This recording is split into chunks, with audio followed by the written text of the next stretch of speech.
They're two significant UK regulatory developments that are reshaping the governance expectations for companies well beyond British borders. The UK Corporate Governance Code's Provision 29, coming into effect in January 2026, requires boards of premium-listed companies to make an explicit annual declaration in their annual report confirming whether their risk management and internal control framework is effective.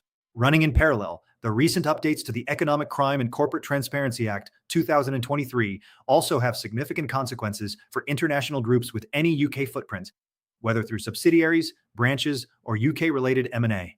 For companies relying on periodic reviews and fragmented control evidence, the question is no longer whether these regulations apply to them, but whether their governance infrastructure can actually prove it works when the board is required to sign their name to it. This is a common shift across the regulatory landscape and hints at a deeper inspection of governance processes across the board. The lag produced during calendar-driven compliance efforts increases the likelihood there is drift between the findings from audits and the reality of daily operations. This gap increases exposure and must be addressed through a more continuous, in-motion approach to governance, risk, and compliance.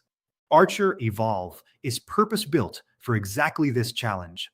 Our regulatory solution automates obligation extraction and control mapping and produces continuous, auditable evidence of control effectiveness as a byproduct of day-to-day governance activity. This approach inherently gives boards the real-time visibility and a defensible audit trail that requirements now demand. Archer Evolve's signal-driven approach to regulatory change management ensures compliance gaps surface well before they become reportable failures or regulatory enforcement actions.